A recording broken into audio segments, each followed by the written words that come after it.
What is going on, everybody? Highway to Hell edition. Let's go. Posting this a little later than I wanted to. I'm recording this while the Lions 49ers game's going on. I'll get to that game tomorrow, and I'll be giving my reaction to that tomorrow night. Kind of a boring games this weekend. Saturday was a great slate. College football, bowl games, all that stuff. And then Sunday was just kind of snory. Had a couple rivalry games. Cowboys, Eagles, always fucking feisty. Throwing fucking hands, punches, crazy shit. Eagles, Cowboys always is. One of the better rivalries in football. That was a beatdown yesterday. I did pick Philly to win. It's just an insane to me. But I wanted to touch on last night's game was just insane. It was just incredible. This is why the NFL's king. Falcons, Commanders. This feels like, to me, if things go well in the trajectory of Penix against Daniels, this got a chance to be really good rivalry, I think, between the two. I want to start off with Washington, though. Great job, Commanders. You got in the playoffs. It's been a 4-year stretch of shitty football for a long time that I can know. For the last 17 years, I feel like I've been watching a junky fucking franchise that was so prominent, 80s, kind of like the Raiders, in that same kind of ballpark. But now they got a new direction, new coach, new everything, new juice, new energy. And you feel the nation's capital. I mean, I've always thought for years they should have more money to get this thing going and get this thing rolling, but they just made bad decisions. The ownership was shitty, the stadium and all that. The stadium is still shitty. But I'm just excited. And you should be excited as a Commanders fan. And Jane Daniels is awesome. I loved him coming out of LSU. He deserved that Heisman. He was great. And the one thing I love about him is nothing phases him. Like, I think these guys playing so much in college, I feel like get some more gameplay, and I heard this on the broadcast last night. I think that he's got something going. He played a lot of football, so he's seen a lot of shit. He's bounced around. He's been there, done that, faced adversity. And I just think he's done a tremendous job. And last night, I mean, they had so many penalties, so much chaotic shit going on with Washington for a young team like that. And, you know, what do you know? I mean, Jane Daniels just smiling like, let's go. All right. Let's go. Let's keep it going. So, very intrigued last night by the Commanders. Good for them. Got to win. I'm headed for Terry McLaurin. I've been a Terry McLaurin fan for a long time. I'm not an Ohio State fan, but I like Terry McLaurin a lot as a player. Good guy, one of the good dudes in the league. He deserves his flowers, man. He's one of the most underrated players in this league. Kind of like the Mike Evans kind of route, like puts him 1,000 yards, but kind of goes on the radar because they've sucked for so long, like Tampa. But I will say this with the but there's a little caveat here. You got to be excited for the Commanders. And this future looks great. I do think they're kind of ahead of a little bit of the curve a little bit. They kind of remind me of Houston. You know, shitty franchise, so much dysfunction. They get the coach quarterback right. D'Amico, Stroud, Daniels, Quinn. Watch out. Fireworks go. And they're obviously seeing the results. However, I will say right now, though, to me, this concerns me with Washington. Not because of the fact that Jane Daniels is balling. He's had a great rookie year. Can he follow it up? We shall see. Because every year two, these coordinators, you come in the league, nobody's got tape on you, and then year two starts kicking around, oh shit, we got something going down. So I do think you got to be a little worried. And I was worried last night. When that ankle rolled, I went, no, RG3 2.0. Oh my God, I'm freaking out. And I was too. I caught my breath. I went, Seen this before, Washington. Seen this before. Nate Parsons knows what I'm talking about. He's the biggest Redskins fan I know. And I was like, shit, here we go. Here we go. And what happened? That kid keeps fighting. He keeps coming back in. And I thought early on, I went, shit, Atlanta's got this in the bag. God damn, they got this in the bag. 17-7. I'm like, it's over. Right at fork. But then the second half comes around and Washington goes on this run. And then Atlanta kind of makes it interesting near the end. And I'll get to them in a second. But I just am impressed with Jane Daniels. His just demeanor, his cool, his calm. He's got this like swagger about him I like. No ego, no throwing under the bus. Aaron Rodgers. But I just, like, if you're a Commanders fan, you got to be happy right now. You're going to be in the playoffs. I mean, after all that nonsense, congrats. Made the playoffs, dude. Now, you didn't win the division, but Philly's won it, obviously. They clinched it yesterday. But you got to feel good. And I think for years to come, I think this combination of Quinn, Kingsbury, if Kingsbury stays, kind of like the tripod. You got Kingsbury, Daniels, and Quinn. If they can stay together, this team is fun to watch. And I think their defense got a lot better. And the same personnel felt like the Chargers. I'm watching it going, timeout. Jonathan Allen, Payne, all these guys, they've been around the block. But last year they sucked. But last year, they had bad coaching and all that stuff. It kind of helps when you got a good coach like Dan Quinn, who's had pretty good defense in his career. Seattle, Atlanta had a little bit of that run there. And then obviously in Washington, so in Dallas, we can't forget about that, the 3 years that they were dominant. So Quinn's been around the block a little bit, and I think he's kind of resurrected himself. That first go around in Atlanta, the Super Bowl loss, all that stuff. So I am excited for the Redskins, or Commanders, excuse me. I'm going to call them the Redskins. I don't give a fuck. But my point is, they're still good, and I think you got a lot of excitement going around in the nation's capital. So I wanted to flip over to Atlanta. I got to say this. It was so cool watching Mike Penix last night. I am the biggest Michael Penix fan. You guys know me. I was at the Combine. I saw him spin that fucking football. One of the most breathtaking things I've ever seen in my life. I turned around a couple times to this buddy Brian I met, and I went, I could watch this all day. And the way he spins it and the way that it comes off, it is exceptional. But I noticed some things last night. And again, I'm not going to take much away from it, okay? The Redskins' defense is pretty good. They fly around last night. And listen, he was hit and miss last night with his accuracy, which is kind of uncanny because of how accurate he was in college with this perimeter players that he has. But I always heard this from a scout. This kind of hit me last night watching it. He's kind of like a sniper. You get him up on the top roof, you let him just sit there, he's going to pick you apart when he's got the time. And last night, listen, Atlanta's offensive line, they're all right. I know they're getting a lot of hype, and they're one of the better ones in football. I don't know. They run block pretty well, but the pass game block's okay. It's all right. I don't watch a lot of Falcon games. But I was kind of, okay, all right, okay. So I was just intrigued by Mike Penix last night. Listen, I still don't understand the play calling last night with Atlanta. Why the fuck are we throwing these slants and shit? Why aren't we throwing the ball down the field? You got two contested body bag guys and Kyle Pitts and Drake London.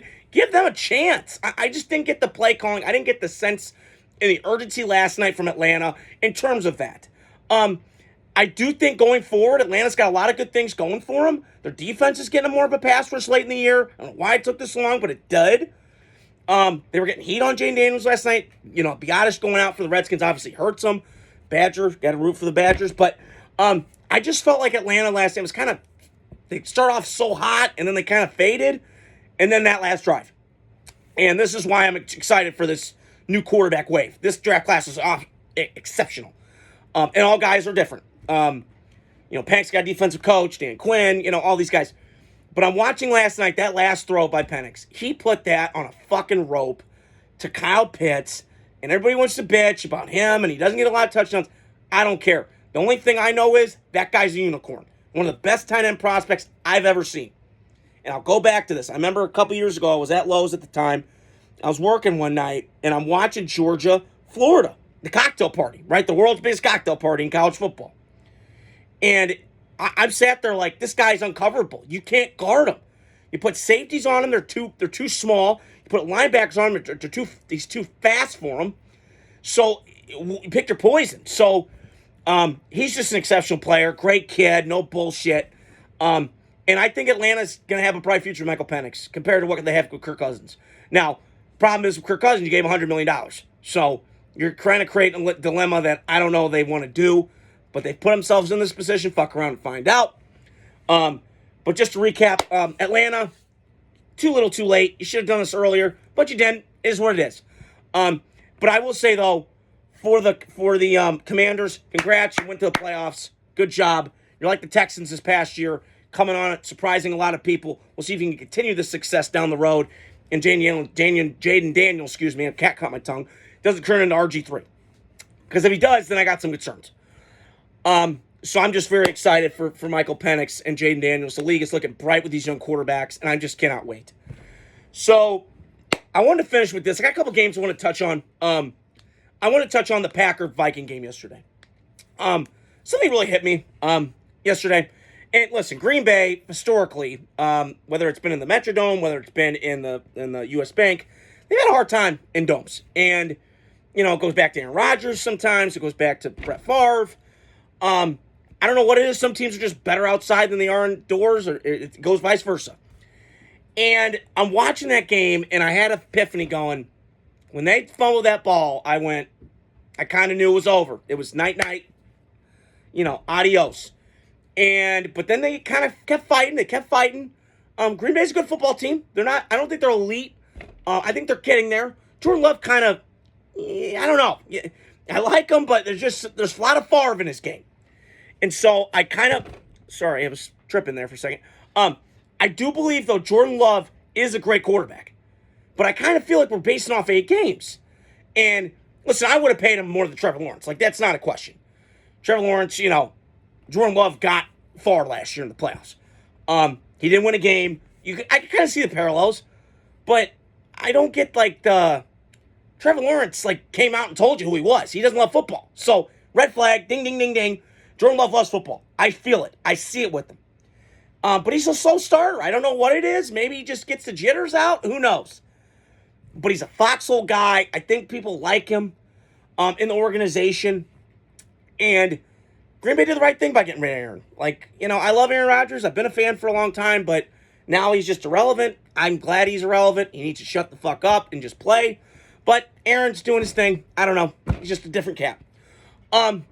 I will say, though, I am so happy for Sammy Darnold. Can we give it up, Sammy Darnold? Let's go. Listen, I'm not a Viking fan by any fucking means, but I am pulling for this kid. Sam Darnold, I've been a fan. I am so excited for this kid. I am so excited. And Minnesota, you got to keep him. I know you drafted JJ, and I understand it. But, man, you got to go all in. Because how the fuck can you tell Justin Jefferson, hey, man, we're going to go JJ McCarthy? You can't do that. This is great right now. They could go to the Super Bowl. That's hard to believe. But if things align and they get home field and the Lions, it's looking like right now they're losing to the 49ers, which I can't figure out why. Niners just had a weird fucking year.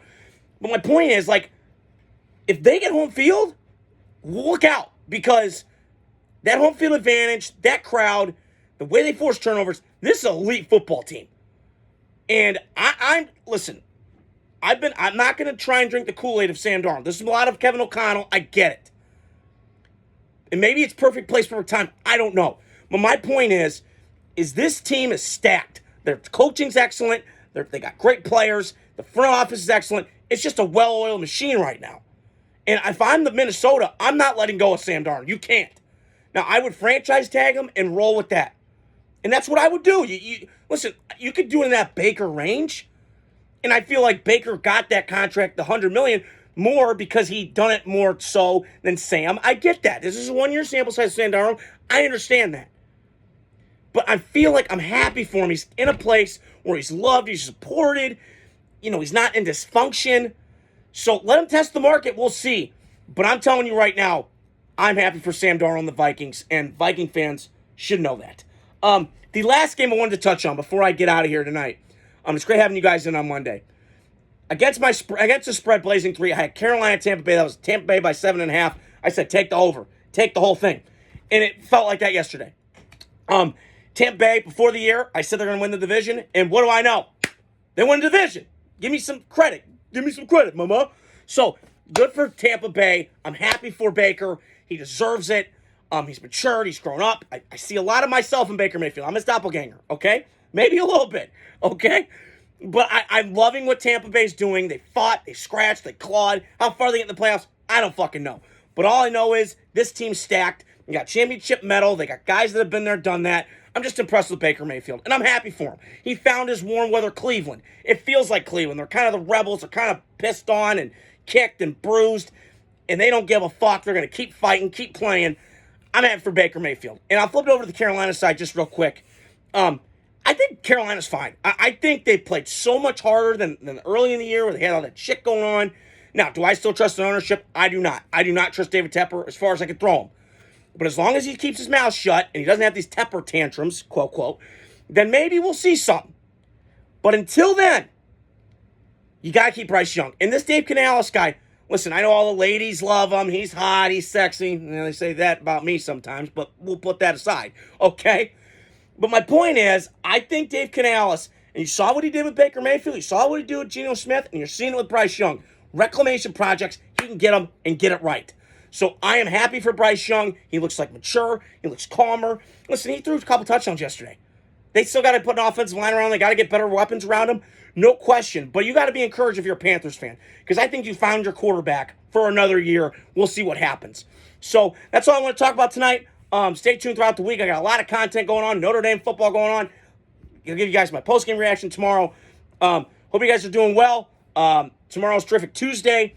Hit the like, subscribe, share button, and stay tuned throughout the week. I got a lot of content. Talk to you guys soon.